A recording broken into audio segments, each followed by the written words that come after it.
2025 সালের 21শে জুলাইয়ের শহীদ সমাবেশ, তারপরও কেটে গিয়েছে আরও অনেকগুলো 21শে জুলাই। এতদিনেও সহেন্দ্র দাসের মৃত্যুর শংসাপত্র হাতে পাচ্ছিল না পরিবার। একদিকে বাড়ির একমাত্র উপার্জনশীল ব্যক্তির মৃত্যুতে অথই জলে পড়েছিল পরিবার, তার উপর ডেথ সার্টিফিকেট না মেলায় সমস্ত সরকারি সুযোগ সুবিধা থেকে বঞ্চিত। তবে অবশেষে হয়তো সেই সব সমস্যার ইতি টানা গেল।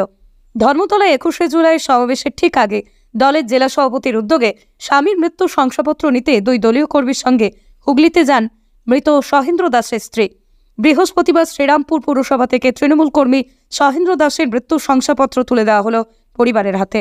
9 বছর বাদে স্বামীর মৃত্যুর শংসাপত্র হাতে নিয়ে স্ত্রী বিতিকা দাস বলেন, সেই সময় দলীয় নেতারাই স্বামীর দেহ বাড়িতে নিয়ে এসেছিলেন।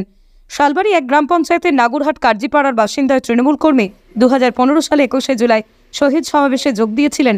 ফেরার পথেই ট্রেনেতে পড়ে গিয়ে তার দুর্ঘটনা ঘটে। ল্যাম্পপোস্টে ধাক্কায় ট্রেন থেকে পড়ে গিয়ে মৃত্যু হয় তার। তবে ঠিক কোথায় মৃত্যু হয়েছে তা বলতে না পারা এতদিন শংসাপত্র পায়নি, হাল ছেড়েই দিয়েছিল তারা।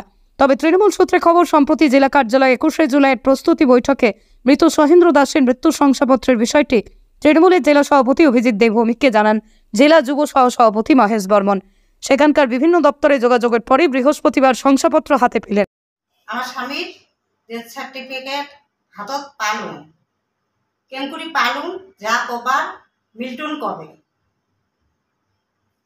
যাই হোক, শেষ পর্যন্ত আজকে দীর্ঘ 9 বছর পরে, এটা 2015 সালের ঘটনা, শহীদ দিবসে কলকাতায় এসেছিলেন ইনার স্বামী সহেন্দ্র দাস। এবং কলকাতা থেকে ফেরার সময় আপনারা প্রত্যেকেই জানেন এবং আমরা অনেকেই জানি যে উনি একটা অ্যাক্সিডেন্ট হয় ওনার একটা জায়গায়। সেই জায়গাটা অ্যাকচুয়ালি পারফেক্ট জায়গাটা আমরা উদ্ধার করি পরবর্তীতে এসে। এখানে জেলা সভাপতি সম্মানীয় হিপিদা আমাদের, উনি মমতা বন্দ্যোপাধ্যায়ের যে জনসভা হয়েছিল লোকসভা আগে, যে জনসভা নাগরিকটা হয়েছিল, সেই জনসভায় দাদা একটা প্রতিশ্রুতি দেন আগে যে আপনার যেভাবেই হোক আজকে 9 বছর পরে একটা জায়গায় যখন আপনি ফেসে আছেন, ডেথ সার্টিফিকেট পাননি, এটা সত্যি খুবই দুঃখের এবং এটা মানাও যায় না। এটা যেভাবেই হোক আমরা করব। এবং শেষ পর্যন্ত এনাকে সাথে করে আমাকে পাঠিয়ে দেয়। আমার সাথে শিলাদিত্য সেনকেও আমি নিয়ে আসি। আমরা 3 জনে মিলে শেষ পর্যন্ত কলকাতার উদ্দেশ্যে আমরা রওনা হই এবং দীর্ঘ 4 দিন ধরে বিভিন্ন অফিস আদালত ঘুরে ঘুরে প্রথমে আমরা কামারকুণ্ডু জিআরপিএস যাই। কামারকুণ্ডু জিআরপিএস থেকে যে তথ্য উঠে আসে যে ওনার স্বামী সেই কামারকুণ্ডু জিআরপিএস এর আন্ডারেই বেলমুড়ি বলে একটা জায়গা, সেই বেলমুড়ি স্টেশনের সংলগ্ন 200 মিটার পাশে উনি ট্রেন থেকে পড়ে যান। তারপরে আমরা সেখান থেকে আমরা বেলমুড়ি গ্রাম পঞ্চায়েত যাই।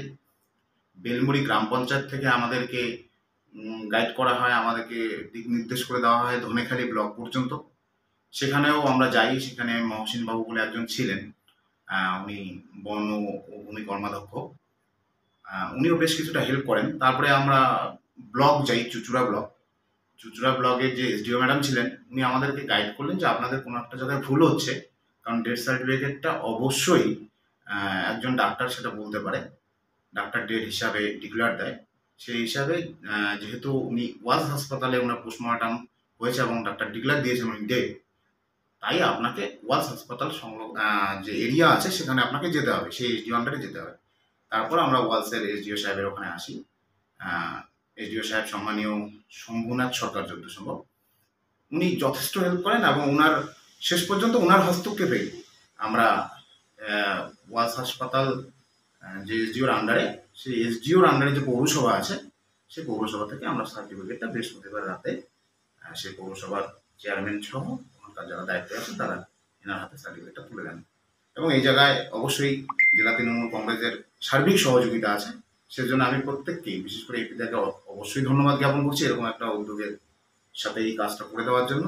এবং দীর্ঘ 9 বছরের একটা সমস্যা কাটিয়ে আজকে বেচারি শেষ পর্যন্ত হাতে স্বামী সার্টিফিকেট পেলেন। এটাতে আমরাও খুব খুশি, আমরাও কাজ করেছি, সাথে থেকেছি এবং আমরা তার জন্য আমাদেরও খুব ভালো লাগছে যে 9 বছর পরে সত্যি একটা একজন লোক তার সত্যিকারের প্রাপ্য জিনিস সে হাতে পেল। যাই হোক, এবার আশা রাখবো পরবর্তীতে এই ব্যক্তির, এই মহিলার, ভদ্রমহিলার যেন অবশ্যই কিছু একটা সংস্থান জোটে, ওনার যেন করে খাওয়ার মতো একটা জায়গা যেন তৈরি হয় সেটা আমি আশাবাদী এবং আমি আশা রাখি। এই তো 21শে জুলাই চলে আসছে, 21শে জুলাইয়ের মঞ্চে পাশে এবার তিনিও থাকবেন, ইনি দেখবেন 21শে জুলাই কীভাবে হয়। ওনার স্বামীর সার্টিফিকেটও উনি হাতে পেয়েছেন, এক কথায় উনিও খুব খুশি এই জায়গাটাতে। ধন্যবাদ। আমি দীপঙ্কর লাইভ, আমি কুচবিহার জেলা যুব তৃণমূল কংগ্রেসের সহসভাপতি।